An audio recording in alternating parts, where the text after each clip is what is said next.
This is Onyx.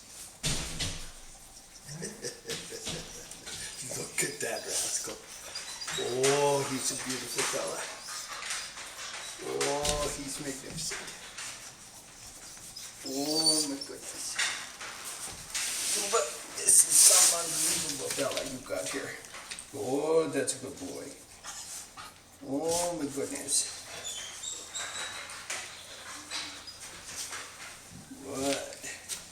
What a good boy.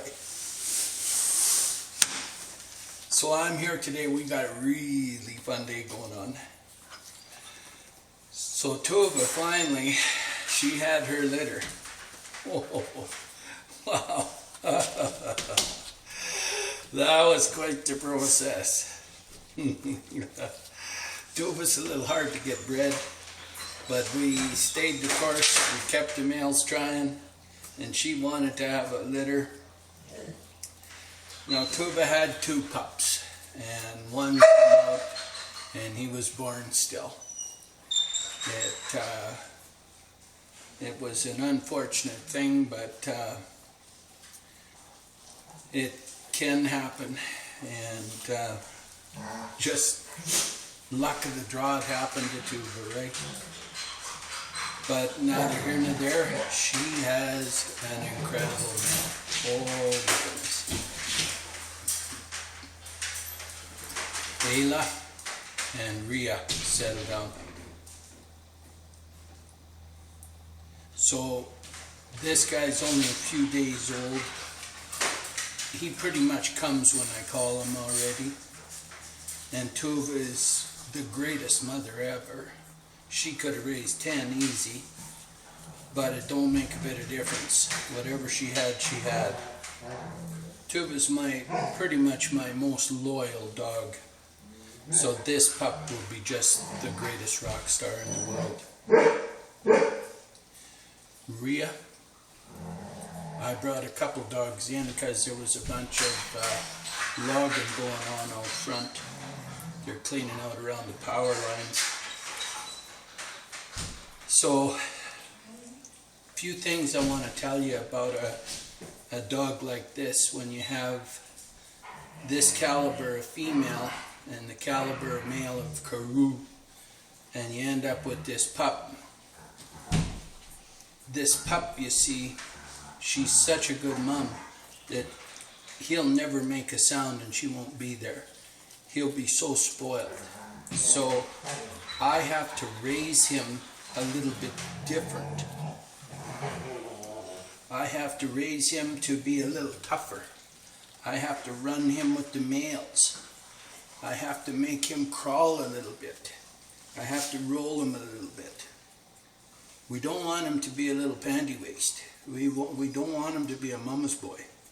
Now, when there's only one pup, you gotta raise one pup a little different. And so you work with the pup just a little bit different. You never set him down close, you set him down a little ways apart. Make him work a little bit. Because she'll baby him. I always run this male with males, you see. Get him with the males right away. So he'll be running with the males. I've got a couple of young females, Ritu, his sister, and Karia, another sister. And I'll let them roll him around a little bit. And they'll toughen him up a little bit. Because he doesn't have to fight anybody in here. He gets hungry, he just eats. There's no competition. And so we make him work a little bit. We put him away a little bit, make him get back. Put him away, make him get back. We handle him a little bit. We roll him a little bit. We get him used to a little bit so that he's a little tougher, right? This is such an incredible dog. Some breeders, they don't understand the dynamics of only one pup, because lots of times it's a rare day that you get one. I've had some one-pup litters. I know how to raise a one-pup litter and turn the dog into a rock star. And so that's what has to be done. You got to toughen up a little bit, buddy. Quit your whining. Don't be whining, right, Tuva? No whining, right? No whining. Just quit whining. Isn't that right, Tuva? Isn't that right? So yeah, what a beautiful dog.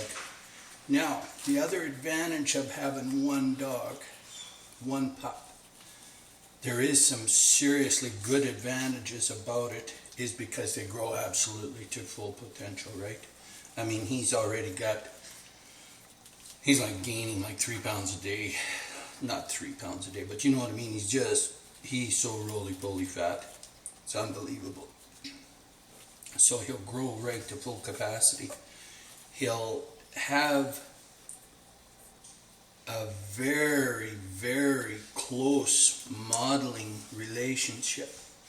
Now, if you don't understand modeling, I use it a lot. I use the big dogs to train the pups. The more pups are in a litter, the more distracted they become. One dog models its mother or whoever it's with absolute.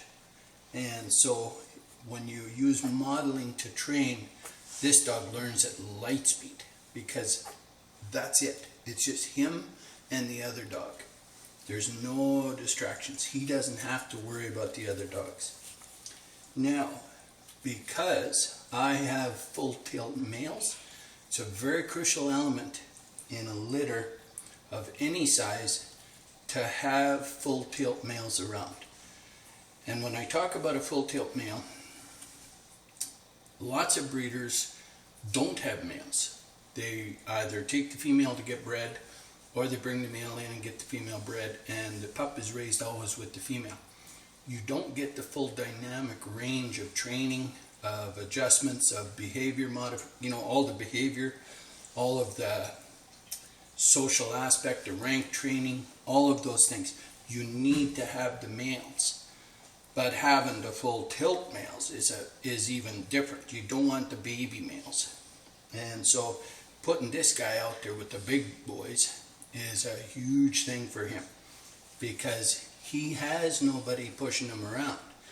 He has nobody to tell him, hey, don't do that. Don't do those kinds of behaviors. And so what the big boys do is they teach him some tolerance, manners, and behavior, rank, how to behave around other dogs. Because Tuva's a lieutenant, she tears the face off everybody. Anybody comes near this guy. I open the door over there and she's growling. So nobody coming down here, right? Nobody's going near this guy, right?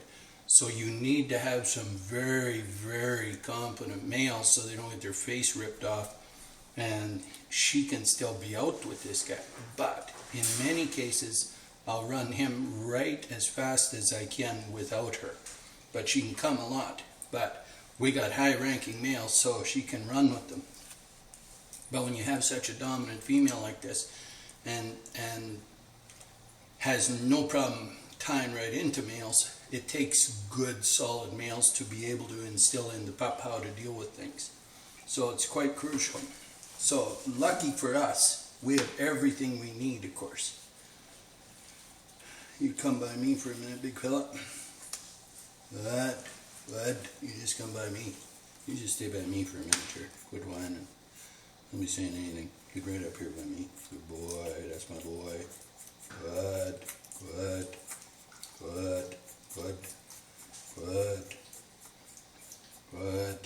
What a good boy. Now the best way to get these dogs really, really skilled is you get the bond going inside the mother. You get the vibration right through the mother to the pup. You work with the mother for the 2 months ahead of time. This dog already knows the vibrations, and when he comes to me, he knows I'm virtually tied to Tuva, so he knows me. Now I build this bond, I work on this bond, and having this dog bond to the handler really early creates a dog that you can go to the mountains with in short order, like 4 to 5 weeks. You're such a good boy. You're such a good boy. And because the female is so tied to me, he thinks I'm an extension of her. So it's really, really good. you get some incredibly good dogs, very gifted.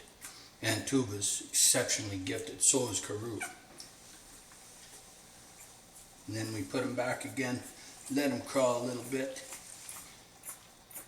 It's a wonderful thing to have this pup. Now we've retained the breeding rights on this pup. Onyx is his name. And we will use this male to keep this genetic alive. Now I'm actually going to try and get Tuva bred again, believe it. She might just catch again. Super dog Karoo, she might just match up with him. And so we'll give it a try. Now see he's already understanding. He can just crash right where I am. He's got her figured, right? So it's very, very cool. Good boy, good boy. That's a good boy. You stay right by me, buddy. Good boy. Good. Good. What a good boy, Tuva. This guy's a rock star. So we will retain the breeding rights and we'll use this guy. Now the neat thing is Silver Nessa. He's not related to this guy. When this guy's ready, Silver Nessa's ready. And I could use this dog on Silver Nessa. Pretty phenomenal. Silver Nessa's an incredible dog. So she's a daughter of Jaeger and Silver Nova. And so I take all the best genetics in here and all the best genetics out of Karoo. They're in here now. We can tie that in with Silver Nova and Jaeger through Silver Nessa and have some total, absolute, unbelievable dogs. So this guy, by having a male, I would have liked a female too, but I didn't get it yet. That's okay.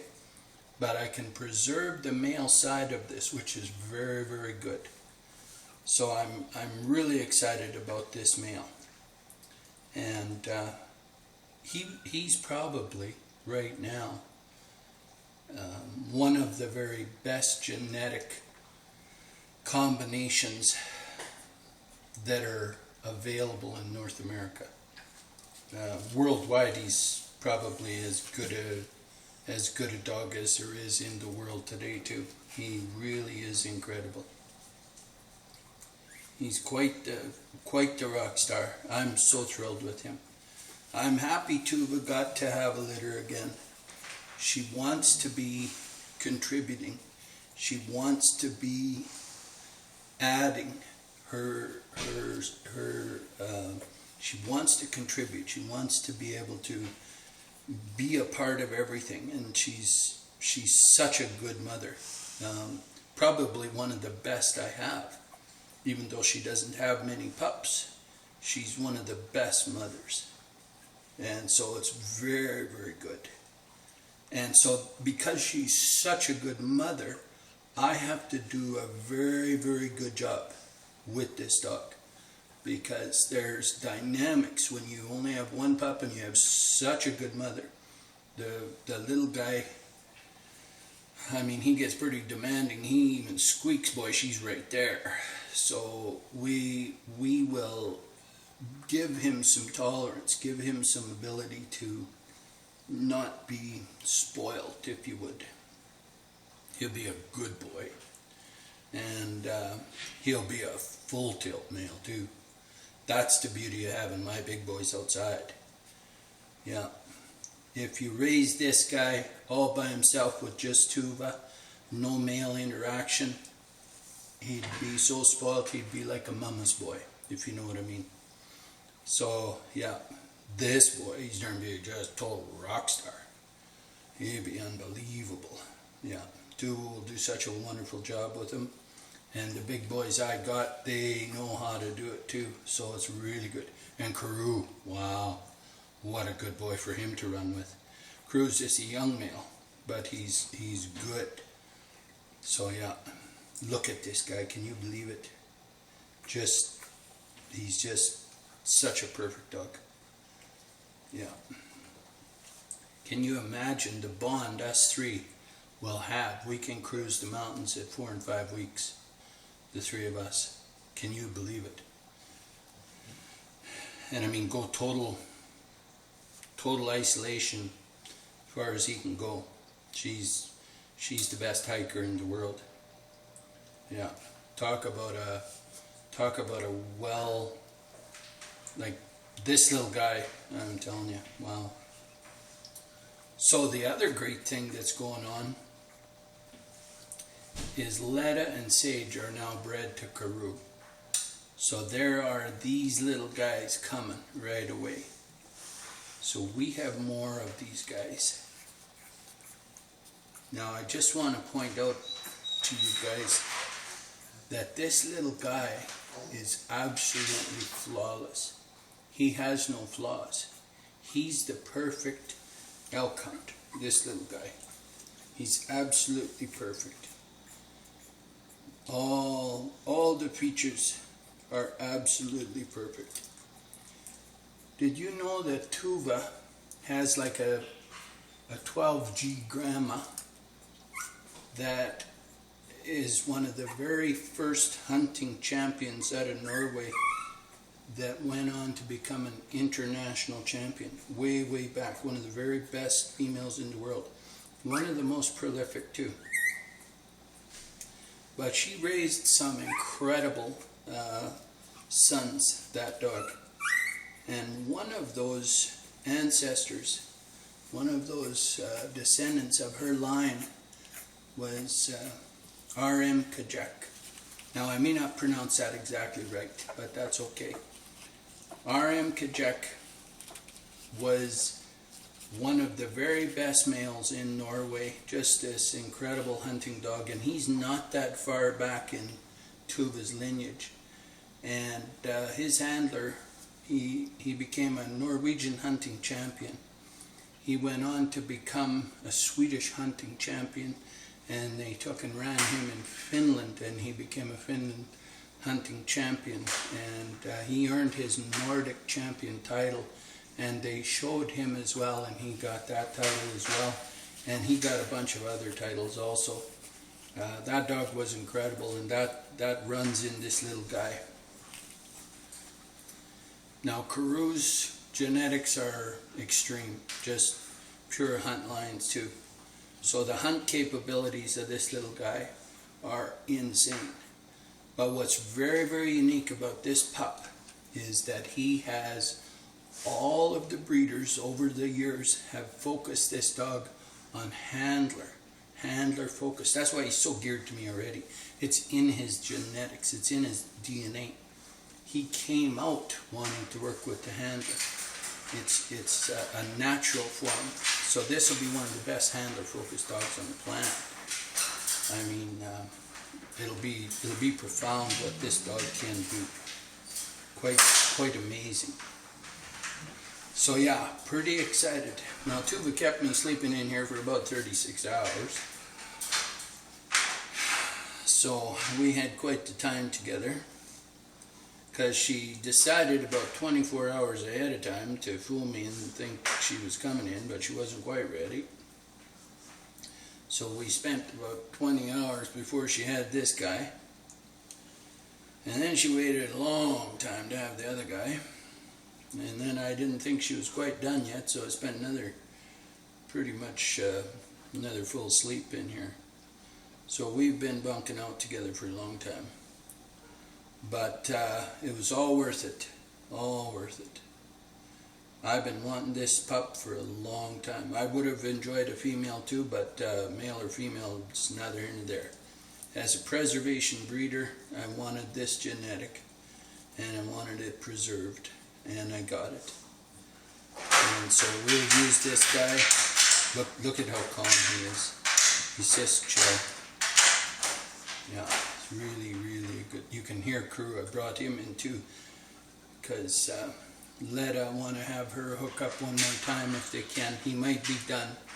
He's had 7 hookups with her, Crew's machine. So she'll have a big litter, because there's no chance of missing her heat cycle with that guy. And Sage, he got lots of hookups with her too. I did get a video of Sage, and I'll do one with Letta. But yeah, I wanted to put this out. I'm so proud of this guy. Yeah, quite unbelievable. Good job, Tuva. Oh, you did such a good job, Tuva. What an incredible job. You did good. Tuva's eating good, going out, burning around. You do not want to be between her and this gate when she's coming back in. She is a machine. She goes, does her business, and is running flat out. On the way back, do not be in the road. Dog, man, bear, wouldn't matter. She'd tear right through it. She's good, boy. This is a good dog, this Tuva. Yeah, incredible. So we're proud of Tuva. I'll tell you, proud of Karoo too. He got this dog. Like, I'm pretty happy that she liked him. But yeah, this is an incredible Onyx. He's really going to be something. So that's good enough, Tuva. I better get cracking with Letta. You guys relax. Chill. Take her easy.